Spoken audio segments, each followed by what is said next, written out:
오늘 주시는 하나님 말씀 룻기 4장 13절에서 22절까지 말씀입니다. 한 절씩 교독하겠습니다.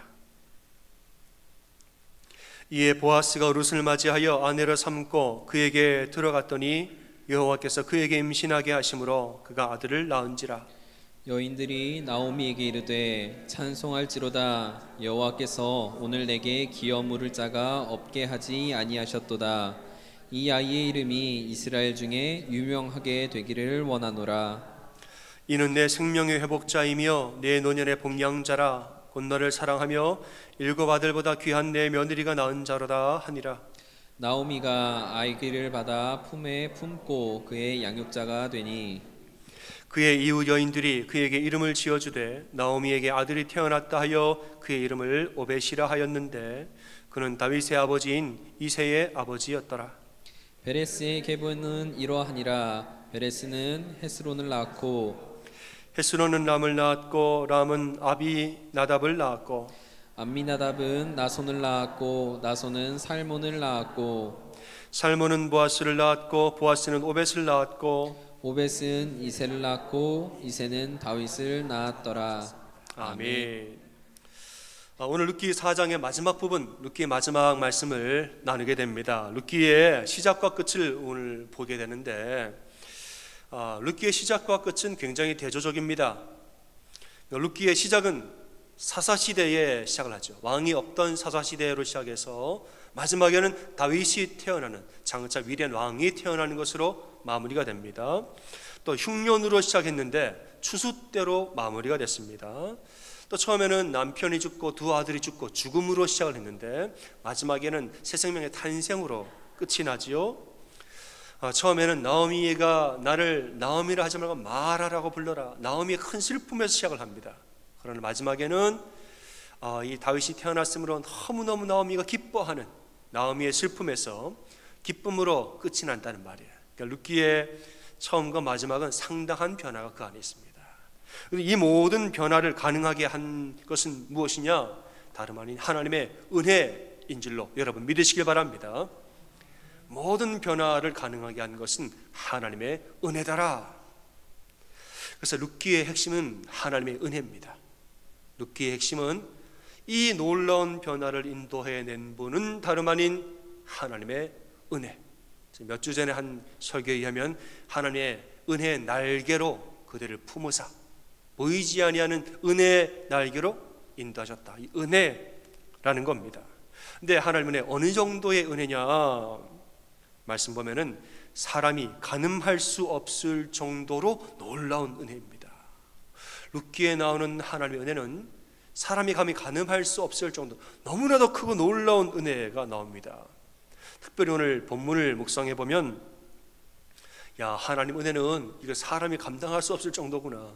우리의 생각을 훨씬 뛰어넘는 것이 하나님 은혜구나. 이걸 우리가 알 수가 있습니다. 18절 이하에 보면 이제 다윗의 조상들이 누군지 쭉 나오죠. 누가 누구를 낳고 누가 누구를 낳고 나오는데 전 이 구절을 보고 제가 놀랐어요. 이런 말을 하죠. 베레스의 계보는 이러하니라. 베레스는 헤스론을 낳고 헤스론은 람을 낳고 암미나답, 나손, 살몬, 보아스, 오벳, 이새, 다윗 이렇게 쭉 이름이 나옵니다. 여러분 이것은 결국엔 누구 계보죠? 다윗 왕의 계보예요. 다윗이 태어난 조상들 아닙니까? 다윗 왕의 계보죠. 근데 말씀에서는 누구의 계보라고 그러죠? 18절에서 베레스의 계보니라 이랬어요. 베레스의 계보.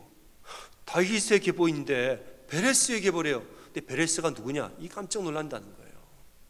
베레스가 누구냐? 베레스는 유다와 그의 며느리 다말, 시아버지 유다와 며느리 다말 사이에서 나온 아들이 베레스입니다. 이 중요한 계보가 다윗의 계보인데 이것을 베레스의 계보이라면서 베레스의 이름을 앞에 세우고 설명을 합니다. 저는 이게 놀랐어요. 여러분 유다와 다말 이야기 다 아시죠? 유다에게 이제 야곱의 아들 유다입니다. 12지파 중에 유다 지파의 조상 유다. 유다가 이제 아들이 셋이 있었습니다. 첫째 며느리가 다말이에요. 첫째 아들이랑 사는데 아들이 죽었습니다. 둘째 아들이 형수님을 받았죠. 둘째도 죽었어요. 이제 다말을 고엘 제도에 의하면 형수를 셋째가 맞이해서 대를 잇게 해줘야 되는데 유다가 가만히 보니까 며느리가 들어왔는데 첫째 아들도 죽고 둘째 아들도 죽고 셋째 아들 죽으면 어떻게 하나?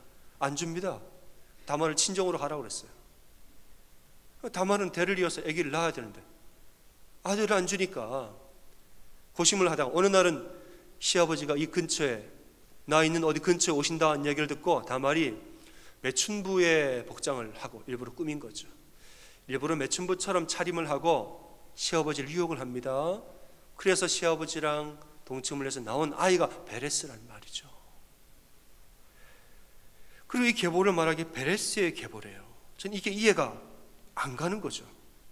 21절에 보니까 살몬은 보아스를 낳았다 이랬습니다. 살몬은 보아스를 낳았다. 살몬이 보아스 아버지다 이 말이죠. 여러분, 살몬이 누구냐?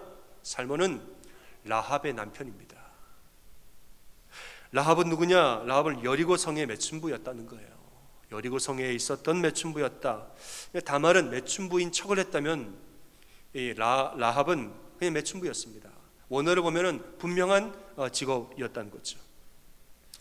여리고에서 정탐꾼이 왔을 때 정탐꾼을 도와주고 그다음 이스라엘 이긴 후에는 유다 지파의 어느 사람과 결혼을 해서 보아스를 낳았는데 그 사람이 바로 살몬이에요. 보아스의 어머니가 라합이라는 거예요. 그래서 오늘 다윗이 태어났다고 여기까지만 말했지만은 다윗 이후에 삶은 또 어떻습니까? 다윗 이후에 솔로몬이 났죠. 누구 사이에 솔로몬이 나왔죠? 바세바와 사이에서 나왔습니다. 바세바는 또 어떤 여인이냐? 다윗이 자기 부하의 아내를 취하여 하나님께 혼이 났던 감추고 싶은 과거란 말이죠. 그를 통해 또 솔로몬이 나왔더라. 이런 얘기를 여러분 들어보면 룻은, 오늘 룻기에 룻은 모압 이방 여인이었더라. 이건 오히려 평범하게 들릴 정도입니다. 여러분, 이것은 다윗 왕의 계보, 더 나아가서는 예수 그리스도의 계보 아닙니까? 이렇게 훌륭하고 이렇게 위대한 분들의 계보인데 이런 예수 그리스도의 계보에 어떻게 이런 일들이 포함되었을 수 있을까? 혹시 정말 그렇다 하더라도 좀 기록을 할 때는 말씀 보면은 압축이 되어 있는 명단입니다. 누구를 모든 세대가 다 들어가 있지 않아요. 마태복음 14장 1장에도 누가 누구를 낳고 할 때는 모든 조상을 다 언급하지 않습니다. 중요한 인물만 축약을 해서 선별을 해서 넣는데 거기에 꼭 이 이름이 집어넣었어야 하는가 의문이 있다는 거죠. 마태복음 1장에 예수 그리스도의 계보, 누가 누구를 낳고 하는데 여러분, 마태복음 1장의 계보에는 전부 다 남자들 이름만 나옵니다. 누가 누구를 낳고 전부 다 남자들 이름, 남자들. 근데 거기에 억지로 여인들의 이름까지 포함을 시키는 사람이 있는데 다말, 라합, 룻, 바세바, 사연이 많은 여인들을 억지로 거기에다 붙여놨다는 거예요. 남자들 이름만 나오는 계보에 왜 굳이 여인들의 이름을, 그것도 사연이 기고한 여인들의 이름을, 어쩌면 좀 감추고 생략하고 싶어할 여인들인데 오히려 더 부각을 시켜서 거기에다 집어넣은 그 이유는 무엇이냐 하는 거예요. 왜 그랬을까요? 여러분, 이것이 바로 하나님의 은혜이기 때문입니다.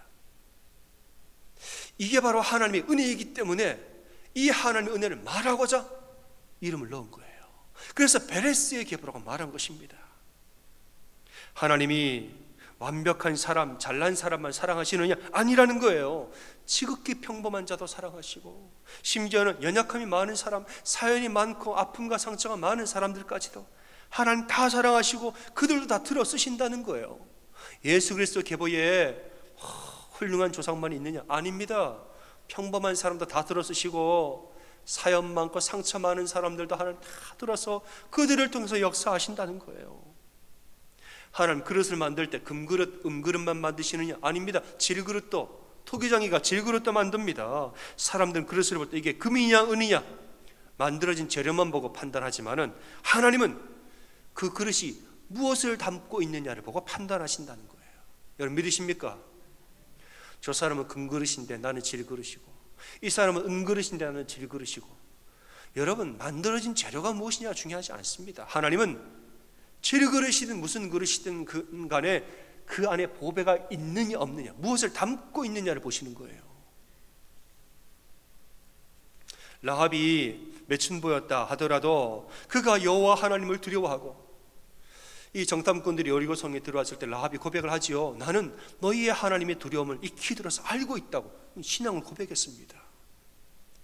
그리고 정탐꾼을 도와주니까 그래서 그 여인을 통해 쓰신 거예요. 다윗이 밧세바를 범하였지요.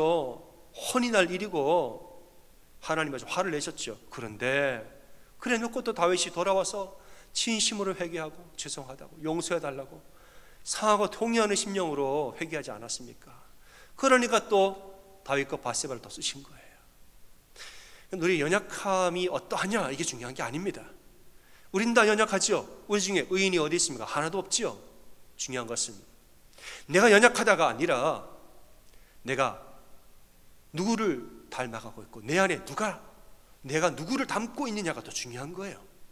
그게 바로 은혜이고 그게 바로 복음이라는 것입니다. 다윗은 이스라엘 역사상 가장 훌륭한 왕입니다. 성경을 보면은 이 훌륭한 왕에 대해서 좋은 말만 써놔야 되는데 성경에서는 다윗의 연약한 실수한 거 부족한 거 가감없이 다 기록을 합니다.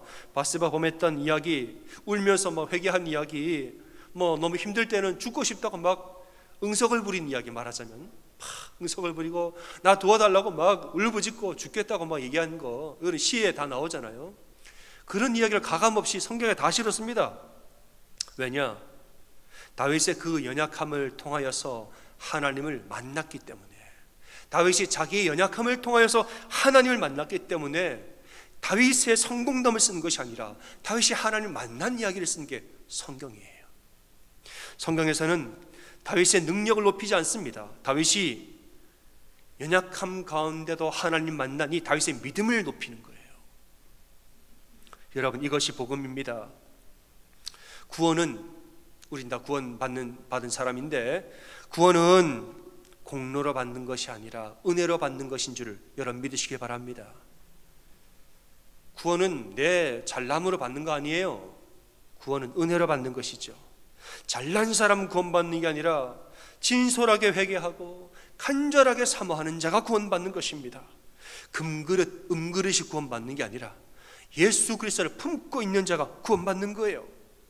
내가 잘나서 구원받는 거 아니라 내가 부족함을 고백했기 때문에 구원받는 겁니다.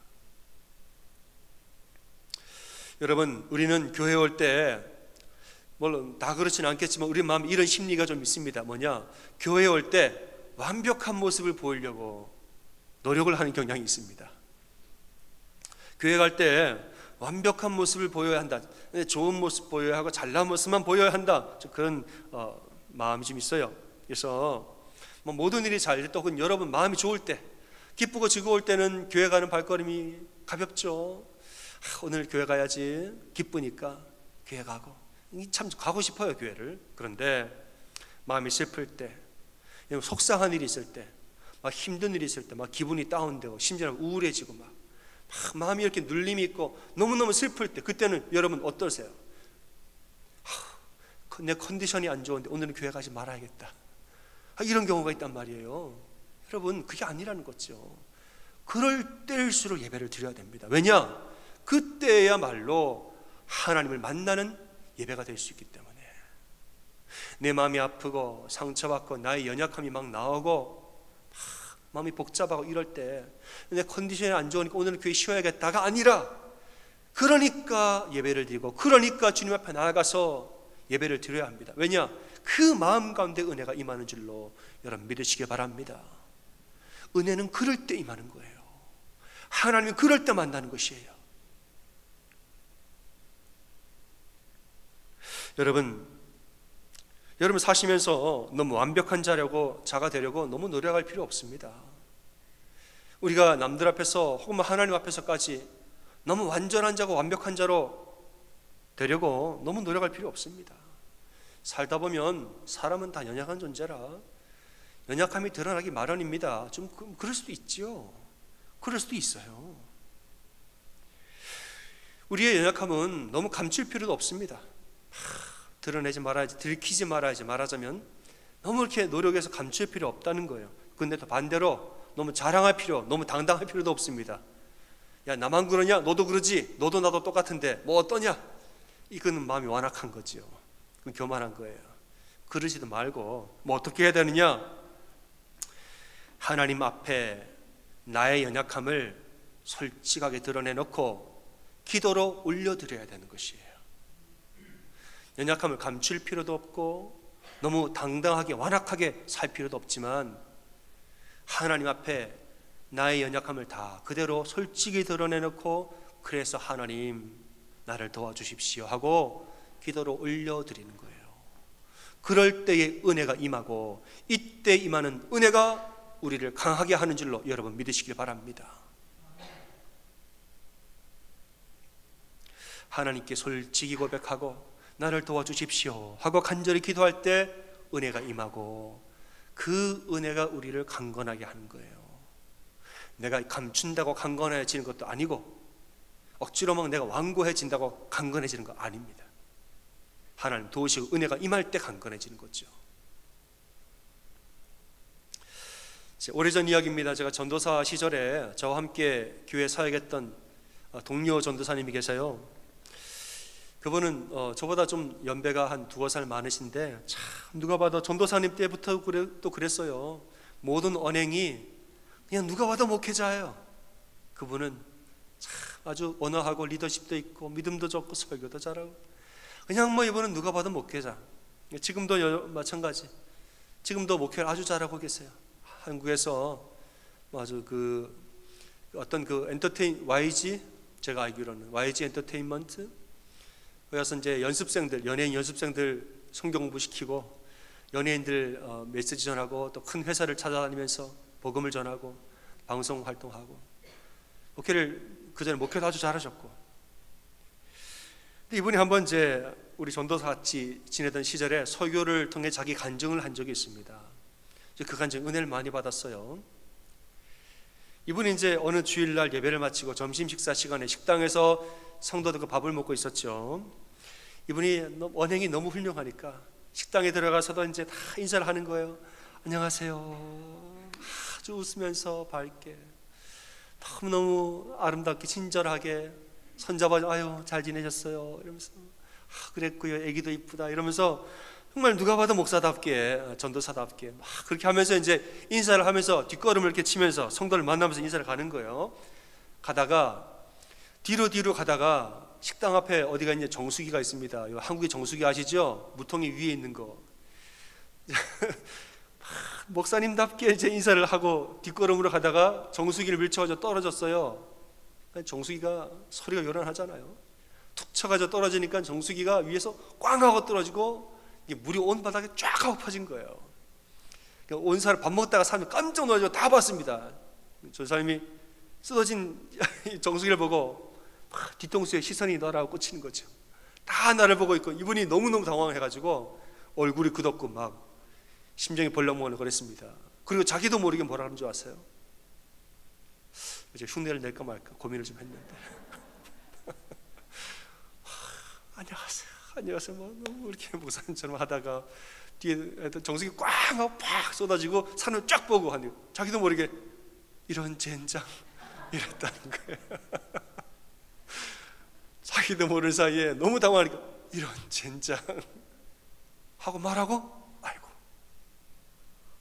너무 부끄러워가지고 식당에서 뛰쳐나갔다는 거예요. 그 뒤로 한동안 마음고생을 해가지고 속으로 얼마나 갈등이 되는지 아유 내가 성도들 앞에서는 세상 없이 내가 좋은 말만 하더니 아유 내 속사람 난 이런 사람밖에 안 되는구나 막 나는 아직도 멀었다 자책감이 밀려오고 막 연약함이 다 드러난 거 아닙니까? 막 본심이 들킨 것처럼 너무너무 속이 상하는 거예요. 근데 이분이 잘한 게 뭐냐? 이 마음을 가지고 하나님께 나가 기도를 했다는 거예요. 이 마음을 가지고 가만히 그냥 그 다음 주에 가서 아닌 척 혹은 뭐 저만 그럽니까? 당신들도 그러지 완고하고 그러지도 않고 이 마음을 가지고 하나님께 나아가서 기도했다는 거예요. 기도하는데 하나님 이런 마음을 주셨다는 거지요. 한참 기도하다가 그래 하나님 저 이런 사람 맞습니다. 인정을 하고 맞습니다 하나님 저는 이런 사람밖에 안 됩니다. 내가 아무리 아닌 척을 해도 나는 연약한 사람이고 저는 아직까지도 한없이 부족한 사람 맞습니다. 그러니까 주님이 저를 좀 도와주세요. 기도했다는 거예요. 그러니까 주님이 나를 좀 도와주셔야 됩니다. 주님 없이는 나는 아무것도 아닙니다. 나는 은혜가 없으면 하루도 못 사는 사람입니다. 하나님 나를 도와주세요. 주님 나를 도와주세요. 기도를 했다는 거예요. 그러면서 은혜가 임하는데, 은혜가 얼마나 귀하게 임하겠어요. 은혜가 임하는데 이 은혜가 그분을 강건하게 세운 거예요. 그래서 지금도 훌륭한 목회자로, 지금 그때보다 더 목사님다고 할 거예요 아마. 여러분, 우리의 연약한 모습을 여러분 너무 부끄러워하지 마십시오. 의인은 없나니 하나도 없느니라. 또 그렇다고 너무 당연하게 여기지도 마십시오. 나도 너도 다 죄인인데 뭐 네가 감히 뭐한테 뭐라고 그러느냐, 완악한 마음이죠. 내 연약함을 부인하지도 말고 너무 당연하게 여기지도 말고, 다만 그 연약함을 하나님 앞에 꺼내어 놓고 기도로 올려드려야 돼요. 그리고 주님, 저는 솔직히 이런 사람입니다. 그런데 주님 나를 도와주세요. 은혜 아니면 나는 못 삽니다. 주님 아니면 나는 아무것도 아니니 주님 나를 도와주시고 은혜 내려주세요. 은혜. 여러분, 은혜가 나를 강하게 하는 줄로 믿으시기 바랍니다. 내 힘이 나를 강하게 할 것 같지요? 자기 의의가 나를 강하게 할 것 같지요? 아닙니다. 하나님 은혜가 나를 강하게 하는 거예요. 잠언 8장 17절에서는 나를 사랑하는 자들이 나의 사랑을 입으며 나를 간절히 찾는 자가 나를 만날 것이니라 그랬습니다. 이게 바로 하나님 아버지 마음이에요. 당신을 사랑하는 자, 나를 사랑하는 자에게 내가 그냥 사랑을 다 쏟아부어 주길 원하는 거, 나를 간절히 찾는 자가 있으면 내가 꼭 안아주고 싶어 하는 거, 이게 우리 하나님 아버지 마음이란 말이에요.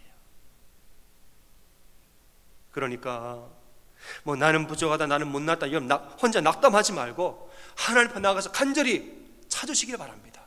하나님 사랑하시고 부어주시고 안아주신다는 말이죠. 또 한편으로 뭐 내가 뭐 어때? 완고하고 교만하게 그러지 말고 겸손히 하나님 나를 도와달라고 기도하시길 바랍니다. 그래야 하나님이 은혜를 부어주시고 사랑을 부어주시고 능력을 부어주시고 우리를 안아주시는 것입니다.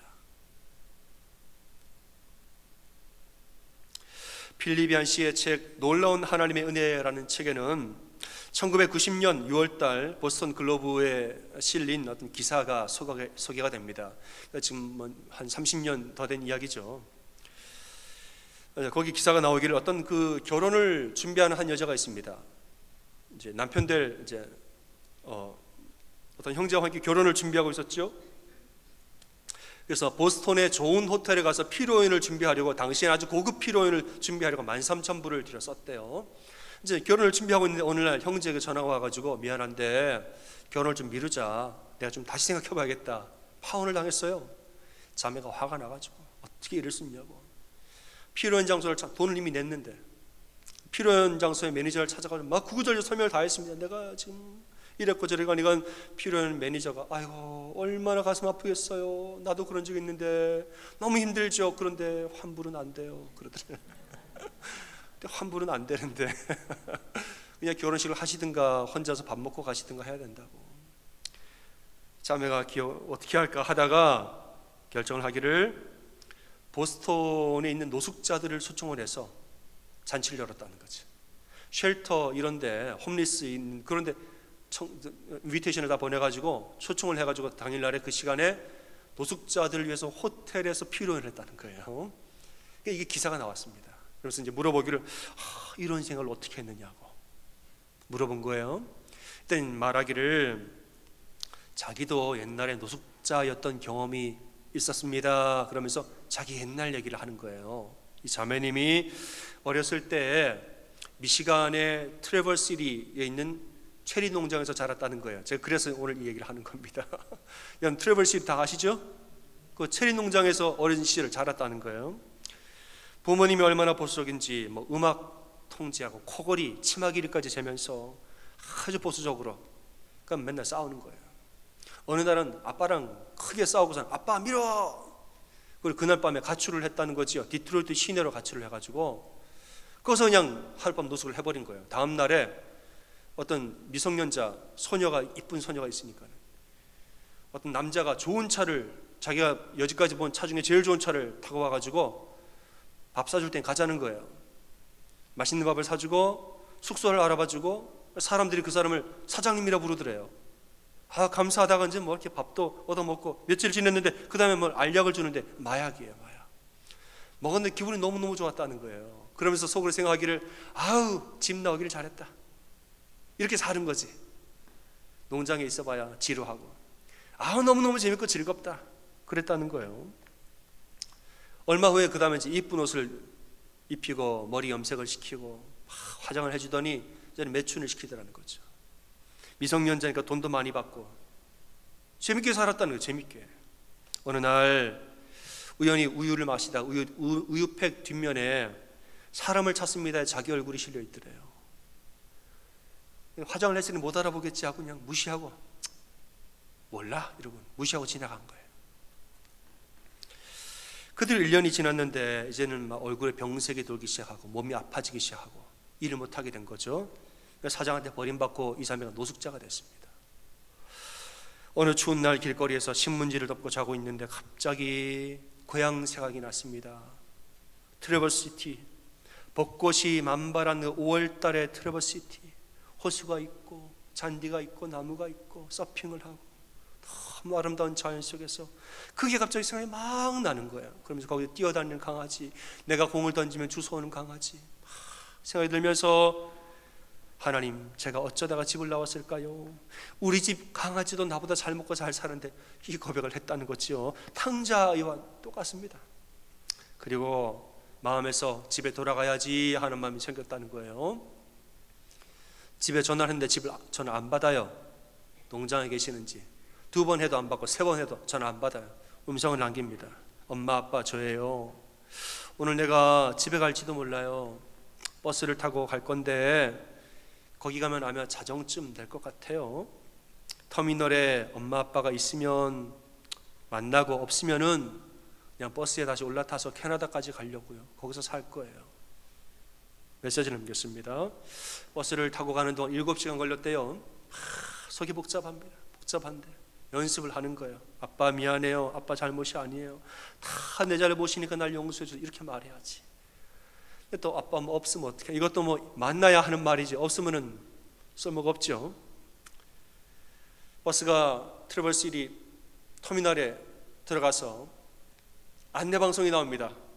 정차 시간은 15분입니다. 그래서 생각하기를 15분 안에 나의 운명이 결정되는구나. 터미널에 부모님 있으면 집에 가고 없으면 다시 와서 버스 타고 캐나다 가야지. 15분 안에 결정이 되는 거예요. 립스틱을 지우고 머리를 매만지고 손가락에 있는 담배 자국을 가리고 오만 가지 생각을 하면서 어떻게 하나 터미널로 들어갔는데 터미널에 들어가는 순간 이 자매가 깜짝 놀랐다는 거예요. 깜짝. 왜냐? 터미널 안에 가봤더니 형제 자매 시작해서 삼촌들 사촌들 할머니 증조 할머니 이모 할머니까지 친척들이 40명이 나와가지고 박수를 쳐줬다는 거예요. 40명이 파티 모자를 쓰고 악기를 불면서 살았다고 환영한다고 막 박수를 치면서 이 자매가 눈물이 막 글썽글썽 뚝뚝뚝 떨어진 거예요. 그래서 아버지가 나오는데 아버지를 보고 연습한 걸 얘기하기 시작한 거죠. 아빠 미안해요. 내가 잘못하는데 아빠가 쉿 그러더래요. 쉿 그만해. 이럴 시간이 없어. 이럴 시간이 없고 집에 잔치가 준비되어 있으니까 얼른 우리 파티하러 가자 하고 딸을 데워가지고 그 길로 집에 가서 파티를 했다는 거죠. 근데 자매가 이 순간에 아버지의 사랑을 사랑하는 자를 사랑할 것이고 찾는 자가 찾을 것이라.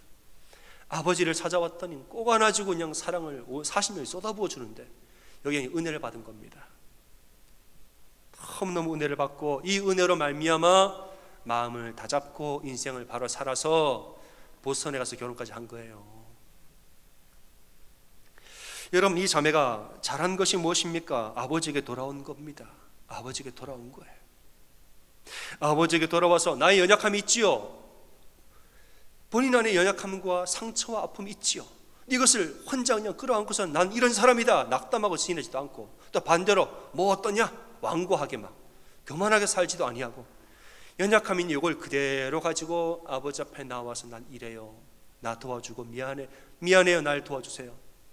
이렇게 기도하는 마음으로 나올 수가 있다는 거, 이게 잘한 겁니다. 그 가운데 아버지의 사랑이 부어지고 가족의 사랑이 부어지고 안아주고 은혜가 임하면서 그 은혜가 이 자매를 온전히 세운 줄로 믿으시길 바랍니다. 이런 경험이 있으니까 노숙자를 불러다가 13,000불짜리 파티를 노숙자를 위해서 할 줄 아는 그 훌륭함이 거기서 나온 겁니다. 사랑하는 여러분, 은혜에는 놀라운 힘이 있습니다. 여러분 믿으시죠? 하나님의 은혜에는 놀라운 힘이 있습니다. 여러분 은혜를 사모하시기 바랍니다. 은혜에는 자신의 한계를 뛰어넘게 만드는 놀라운 힘이 거기 있다는 거예요. 하나님 누구까지 어디까지 사랑하시는가? 여러분 오늘 계보를 보세요. 누구 이름이 나오는지 여러분 계보를 읽어보세요. 이 사람들의 이름을 한번 살펴보란 말이에요. 하나님 누구까지 사랑하시는지. 하나님이 사랑 한이 없습니다. 우리 하나님의 은혜는 사람을 바꾸고 그를 통해 일하신 하나님의 은혜는 한이 없고 끝이 없는 것이에요.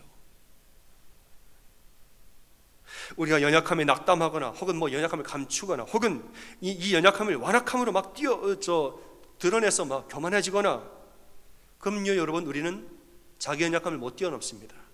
하지만은 하나님의 은혜가 임할 때 우리는 연약함을 뛰어넘는 것이에요. 여러분 우리는 은혜로 사는 사람이지 자기 힘으로 사는 사람 아닙니다. 여러분 맞습니까? 우리는 내 힘으로 사는 사람 아니에요. 하나님 은혜로 사는 사람이지. 은혜 아니면 우리는 한순간도 온전해질 수가 없습니다. 지금까지 이렇게 살아온 삶이 다 내가 한 것 같아도 모든 것이 주님의 뭐예요? 은혜입니다. 지금까지 내가 살아온 것이 다 내가 한 것 같아도 알고 보면 다 은혜입니다. 수많은 고난과 환난들이 있었지만은 그 환난 중에 내가 넘어지거나 쓰러지지 아니하고 지금 이날까지 내가 버티면서 내가 서서 강건하게 살아올 수 있었던 거 내 힘이 아니에요. 뭐죠? 하나님의 은혜라는 거예요. 과거도 현재도 미래도 우린 은혜로 사는 사람이지 내 힘으로 사는 사람 아니에요. 그러니까 여러분 은혜를 사모하는 여러분 되시길 바랍니다. 예배 드릴 때도 컨디션이 안 좋으니까 안 가가 아니라 컨디션이 안 좋으니까 간절히 나가서 기도해야죠. 그럴 때 은혜가 임하는 거예요. 폭포수처럼 임하고 찾는 자가 찾을 것이고 사랑하는 자가 사랑을 누리는 것이에요. 여러분 은혜를 사모하는 여러분 되시고 은혜 안에서 강해지는 여러분 다 되시기를 주님의 이름으로 축원합니다. 아멘. 옆에 분들에게 그렇게 격려하겠습니다. 두 마디인데, 은혜가 나를 강하게 합니다. 은혜를 사모합시다. 인사하겠습니다. 은혜가 나를 강하게 합니다. 은혜를 사모합시다.